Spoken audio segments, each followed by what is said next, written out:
Hi, I'm Casey, and this is Luna. What we're gonna show you our trip from Charleston to Northern Virginia, hauling a U-Haul trailer. It's a little bit smaller than the one we normally do, but that's good because it allows us to go a little faster. And sorry, the car is braking to let people in.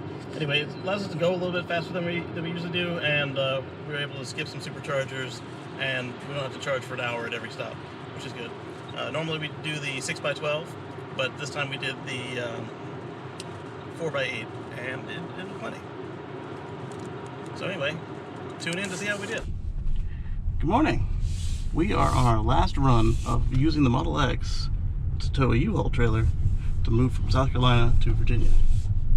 So follow along on our adventure, and hopefully it's nothing too exciting as far as surprises, but I think we'll have some fun. We'll catch you on the flip side. We're on yet another run to South Carolina, and I got version 10 of the Tesla software yesterday. And one thing I'm noticing with autopilot is there's certain vehicles it just does not want to ride next to. So what it'll do is it'll ride the left or right side of the lane as they pass you. So vehicles like this lifted truck here, or a semi-truck, it'll just kind of skirt away. And that's kind of neat. Should give us a little more margin of room for margin of error as we're out there on the highway. Which is pretty cool. Catch you on the flip side. We're now coming up on our first stop. It's Chester, Virginia. It is a pretty decent supercharger, and somebody's asleep. But we're gonna get some breakfast, use the restroom, fill the car up, and then that will start the real meat of the journey there. And oh, I can't believe I just got in this lane. So this lane here is usually a bad choice. It's easier to just go straight and then turn without the traffic light. But looks like we got in luck today. The timing and the sensor are not the greatest. Anyway, we're now arriving at the supercharger, and I need this other hand, so we'll catch you on the flip side. The trip computer says that we've got another 25 minutes, so now is the perfect time for some YouTube.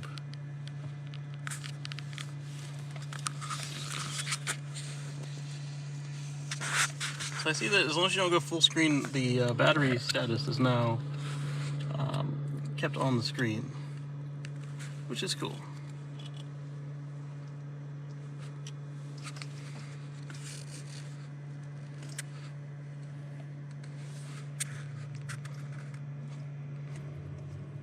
We're now approaching the, I don't know how to pronounce it, in Orlando's, the North Alafaya Trail supercharger.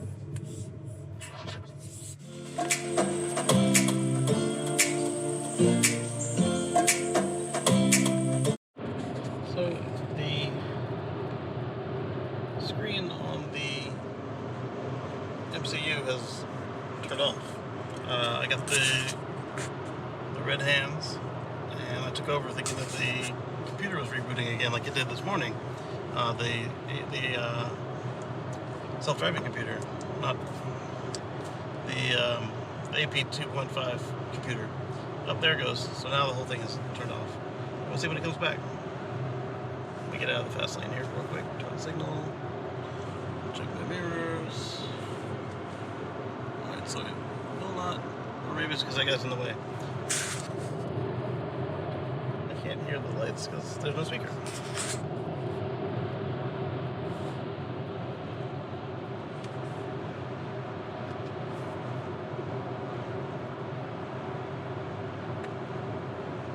Okay, so no, you don't get the ability to change lanes in this mode. Yep, because the nav on autopilot was turned off. And when the computer comes back, oh, there it goes. We should be good. Lined up music boxes. He had a number of those. We should be good.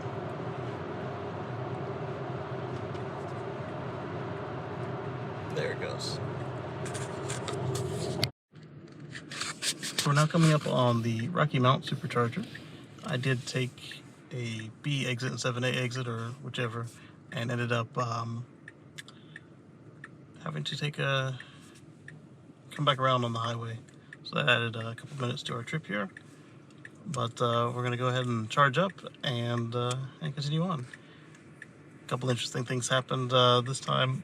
I think I took video of it. The computer rebooted more like an AP1 computer, not AP1 computer, an MCU1 computer would reboot, where the binnacle, the speedometer, and all that, and the screen, the main screen, were able to go separately, which is interesting. But on MCU2, they are not separate, so if it's bad enough, then both will go together. I have seen this one where the main screen will go by itself and come back, and I've seen it where the speedometer goes and comes back, but that one's much more rare. Anyway, we're about to plug in, and we'll see you next time. Well, not see you next time, but we'll see you on the flip side. Alright, we just finished charging at Rocky Mount, and I took a minute in the halfway Tesla bed, and I say halfway because we only did one side of it, because Luna there was playing video games, and I was taking a quick nap. And we are now on our way to, it says turn at Fayetteville, but that doesn't make any sense. Let's see what this thing actually wants to do. This is going to Lumberton for a little while. And Lumberton's alright, I like it now that they've expanded it. And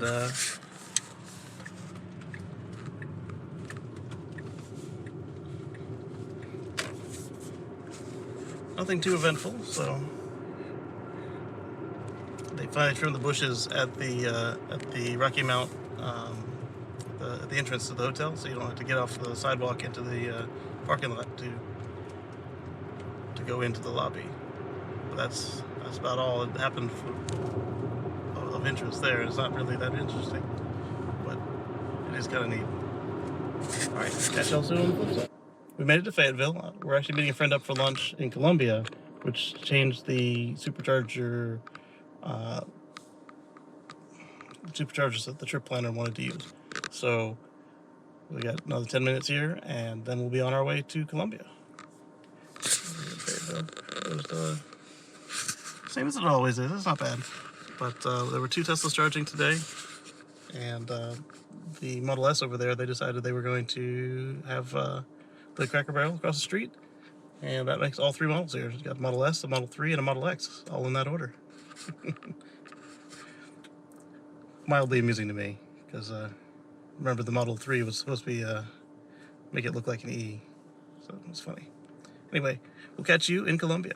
It's supposed to rain this weekend, and it looks like it started a little early. This will make things very interesting. We're here in Columbia, picking up a U-Haul trailer, not as big as the ones we've done in the past, because we don't need all that storage space anymore. And we're doing it in Columbia because everything in the Charleston area will be closed by the time we get there. So that's what we're working with. Okay, here we are today. Like I said, we're doing a video all day of us towing a trailer. This one is one of the smallest ones we've ever towed. It is a 5x8. Yep. Usually we do the 6x12, but we just don't need that extra space today. And it's starting to rain, so next time we talk, we will be either at the Santee Supercharger or at home in Somerville. Catch you on the flip side.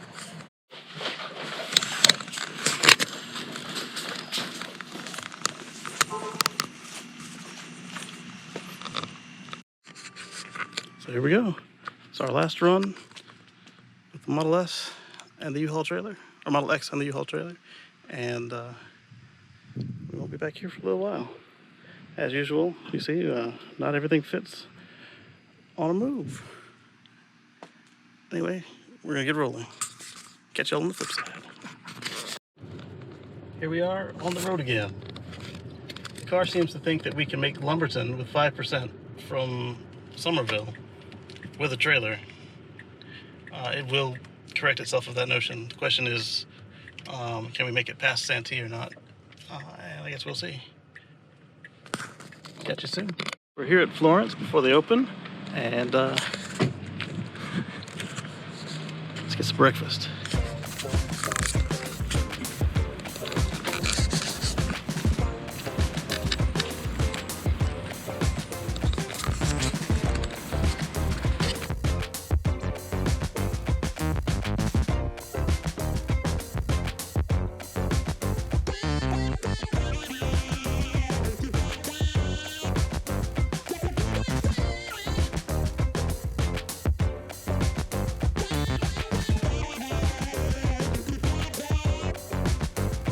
I thought you were running from the camera. She's being shy. So we had a thoroughly adequate breakfast, and now running back to the, well, not running, we're walking back to the car before the rain starts. And the other beauty of the Florence Mall that it closes when you're towing is they also open rather late, so if you get there before they open, you won't be iced. And the same thing as we showed you in the Supercharger review videos, if you get there after they close, you're very unlikely to be iced as well, but then the lot will be a lot dirtier. It's still not very clean, but it's a lot better than it is at nighttime. We'll see what happens next. Catch you soon. This guy was icing the Supercharger. He's about to get himself a ticket.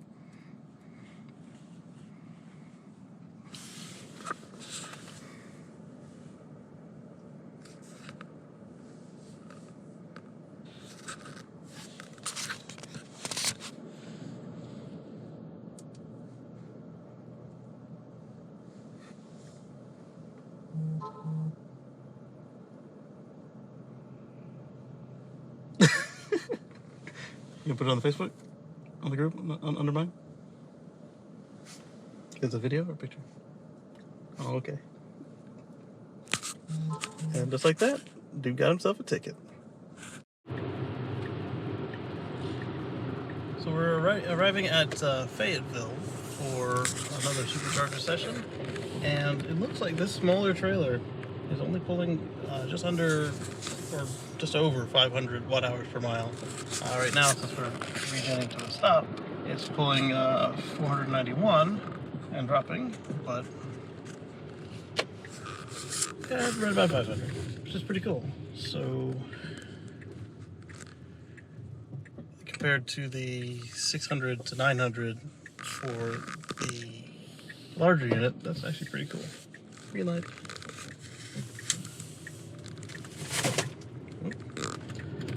So we'll take a quick rest and get back on the road. Catch you soon. Luna especially loves the coffee here at the Fayetteville Supercharger.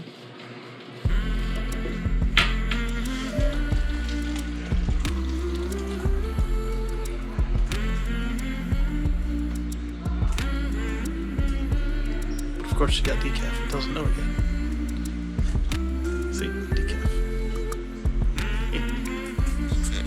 Yeah, this takes a decaf. This is coffee. Yeah, no caffeine. Yeah.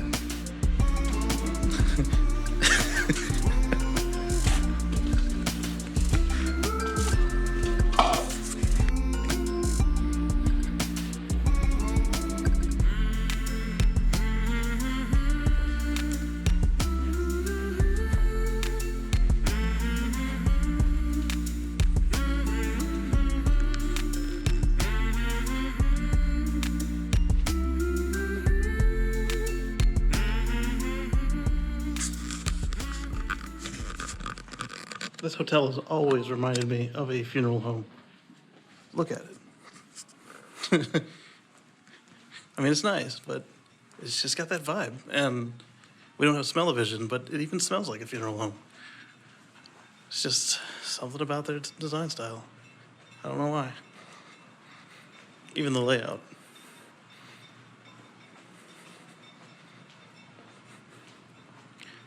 But as I've said, you know, friendly staff, everything's clean. I can't fault them for it. It's just my association with the decor makes me think of funeral homes. This door here, if you haven't watched our review of the Fayetteville Supercharger, is only one-way exit unless there is a party of some sort going on. So, when you're coming up from the chargers and you want to go into the restroom, you're gonna walk up this way, past the dumpster, past the front of the hotel, into the front, like you saw in my hyperlapse there.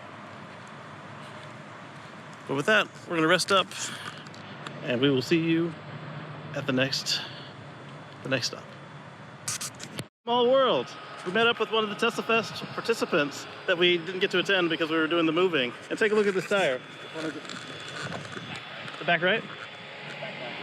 Back left, okay. Look at that. Starting to show the treads, the cores in the tread.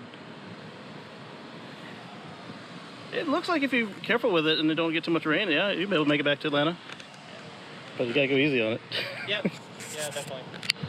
Small world, huh? Get to meet up with friends and supercharge, and then we get to continue our journey.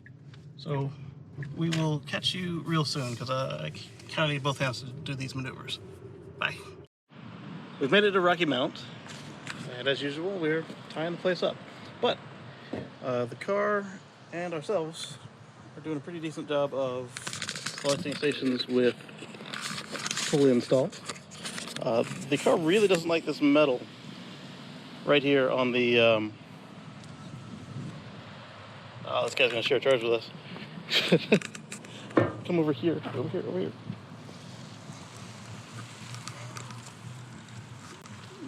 Four. Okay, good. Making sure she didn't share with us because we just got here. Yeah. Yeah, because this side is funny. There's 4 and 3, and then 4 and 3 over there. Yeah, so anyway, Rocky Mount strikes again. This side is set up with A's and B's, not really alternating. It's weird. But there we go. We're gonna go inside and then we'll be back.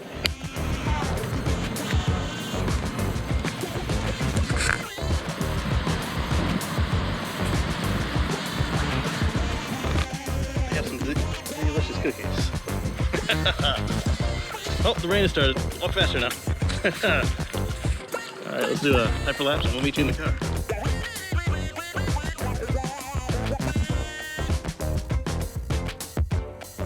We're now coming up on the Glen Allen Supercharger, which is one of the larger ones on the East Coast. And really hungry. Luna here is looking forward to some Thai food, and I'm probably going to get an Impossible Burger from the Red Robin. So, with that, we will see what kind of Tesla time we can get into.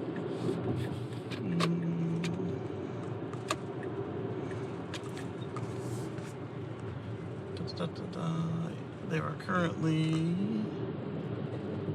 come on, tell me, 9 of 20 stalls available. So we will be sharing a charge with somebody. That'll be fun. Because the car wants us to stay for 30 minutes, which is not going to happen if we end up sharing a supercharger cabinet. It's going to be much longer because it was already going to be 35 to 40 minutes. So we shall see what we get. And of course, it's telling us to make that wild U-turn when there is, in fact, a left turn with a protected green. So we will turn left and then go through the parking lot. But the other good thing is that there are plenty of pull installs. There's in fact at least 1 or 2 banks of them right here. So that'll be fun. We don't have to wait, hopefully we won't have to wait for somebody to stop blocking it. We shall see, because again, more than half of them are full, so the good ones might be taken. I misremembered. All the stalls I was thinking of are actually reverse in, which are useless because they've got concrete pylons on them. We made it to Glen Allen. We're only blocking 2 superchargers. The one we're using, and the one next to it. Yes, thank you, sir. So we're blocking 7B, which we're using, and we're sharing with 7A. Wait, no. Oh, no, we're going to be using 7B, so we'll be sharing with 7A. And Open. Yeah. There we go. So, like I said, this station is more than half full right now. So, it's more than half full right now, so everybody is sharing a charge. So, the charge speeds are nowhere near the 150 kilowatts that we could be getting, but there are so many that at least we're all getting something, which is pretty cool. There are still a few open bays. But like I said, we're going to go get some of that Thai food, and then we are going to get that Impossible Burger. But we will catch you on the flip side. So last time we were here, Luna had this Thai top 10. And she said it was very good. And it's authentic. It's run by Thai people. So that's what she's going to eat. And rather than drive the car somewhere and hope to find parking for the trailer, I am going to have some of that pizza there. And I'm going to turn this off because of the music. I don't want anybody blocking this video worldwide because of some music that you can't even hear. Catch you on the flip side.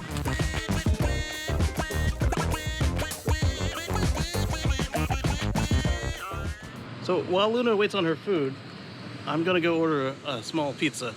We were speaking with the folks who helped us get parked and asked the gentleman to move his Model 3 so that we could use that very last pair of stalls there.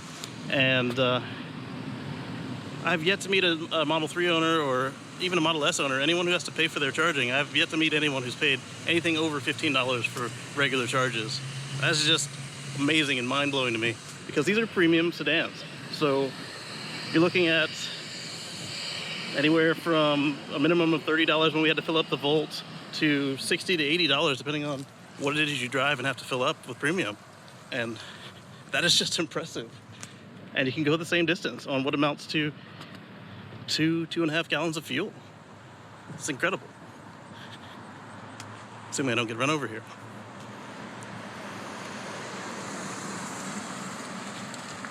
And so lessons learned on the trip is that if you get up really early in the morning, like 3, 4, then we can make this whole drive. But if we are slow by even a little bit, if we leave at 7:30, it's gonna be midnight when we get to Charleston. And as founding members of the Charleston Tesla Club, we will be going back to Charleston on the regular. And so we just gotta know that we gotta get up before the traffic.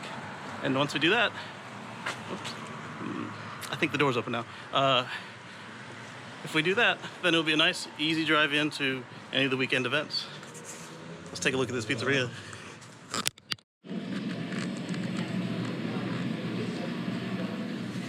It's a nice looking place. And they finally got this entrance open. The last couple times we've been here, that was actually closed off for whatever they're constructing out here. All right, there we go. All right, so you've got 2 recommendations there whenever you stop at Glen Allen. Pizarro, they have great prices, and it looks like they know how to make a pizza. Look at this. Pizza by the slice. New York style, garlic knots, pepperoni, meat pizzas. Look at that. Try it out. I ordered 2 pizzas by the slice, and we're gonna eat them in the car, because then we can watch YouTube. Catch you in a minute. Look who it is. She found me. After 37,000 miles, it's still not yet time to change the tires. We're getting close though.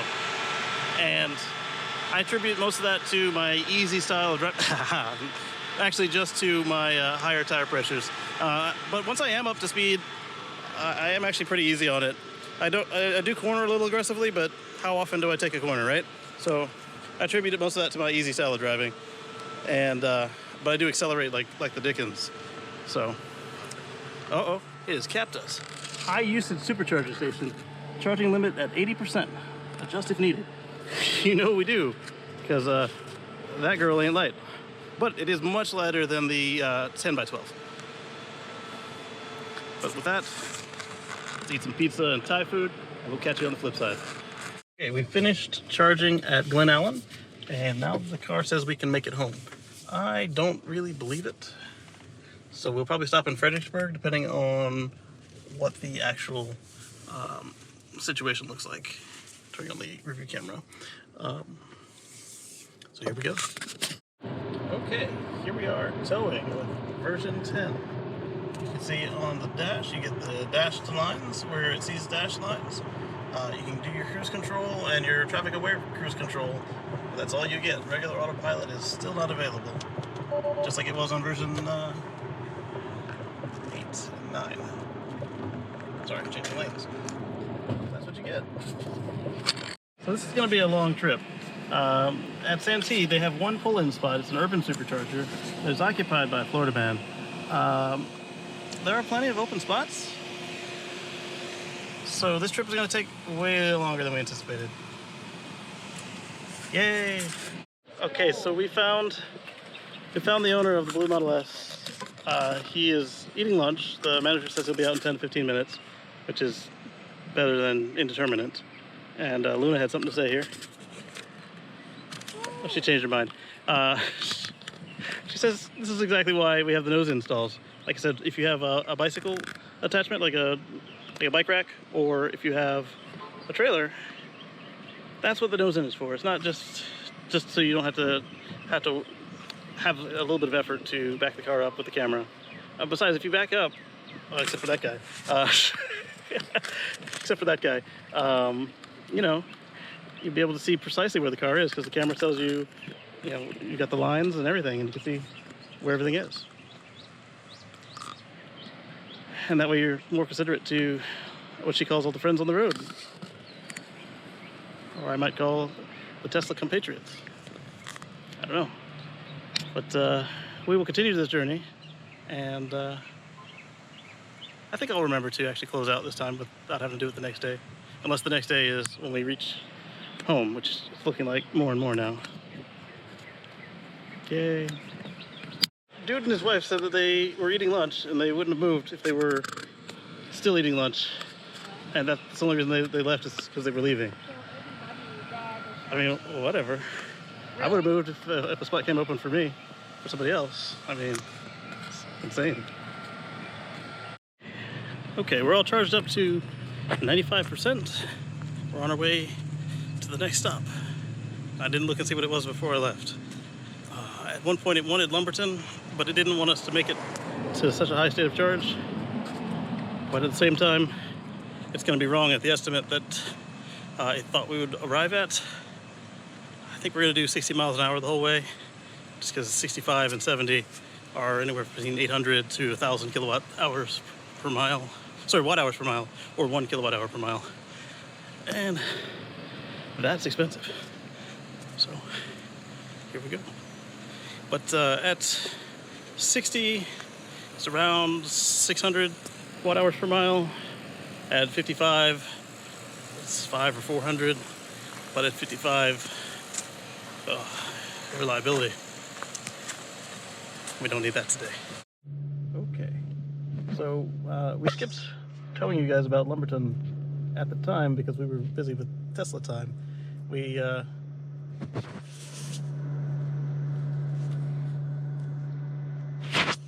sorry, hit the camera there. We met a couple nice owners, and everyone there was phenomenal. Everybody shuffled their cars around, and they helped us pull into the spot so that we were only taking up 2 of the parking stalls, and everybody who was there was able to charge.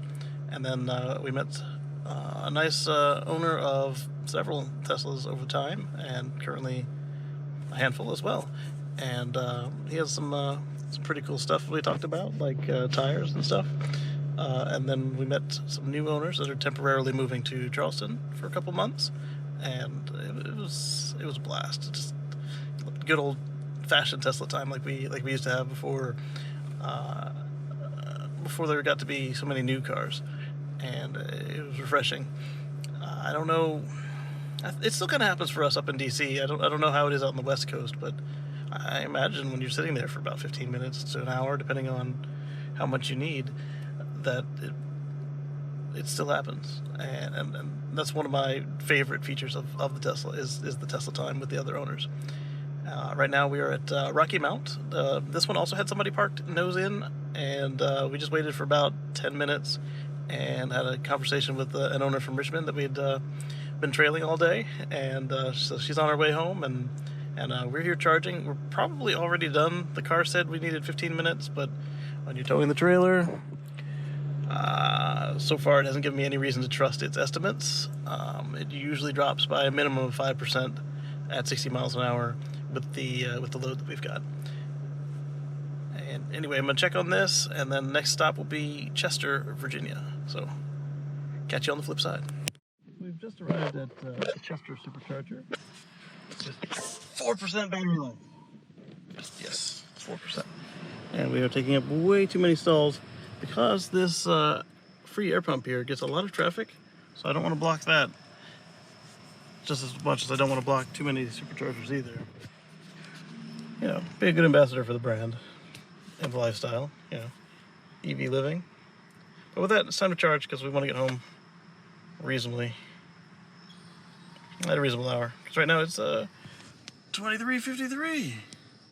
So while we wait for the window to defrost, I guess that won't work. It'll work well enough. So while we wait for the window to defrost, I would say it was a great trip, and this smaller trailer was a great idea versus the larger ones. And I'm glad we're finally done moving stuff, so I can finally take the trailer hitch off the car. And hopefully this first vlog, like first real true attempted vlog, has been as fun for you guys to watch as it was for me to make. And sorry about that. Obviously, I intend to try to continue to make it better, but I just kept putting it off, and I figured if I don't ever get something out there, then I can never learn what to improve, and hopefully it was good enough. Looking for a little encouragement there, and we'll catch you guys on the flip side. Here we are, returning the trailer to the UL dealer.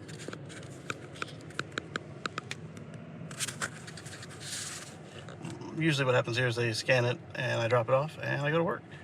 So if you're wondering why I recorded the most of the outro in the middle of the video, that's why. Oh, here he comes. I'll catch you in a second. There she goes. All right, with that, I want to ask you to please like this video, subscribe if you haven't already, and if you're interested in getting a notification whenever I do release a video, just hit that bell icon right there. And if you didn't like the video, go ahead and leave me a comment. Let me know why I can improve. If you did like it and you have some feedback, I'd appreciate that as well. These comments help me make a better product for you guys. And with that, I'm on my way to work, and I will catch you on the flip side. No, I already said goodbye, but the car is in that trailer detected mode. That should be blue if I've got it explicitly in trailer mode.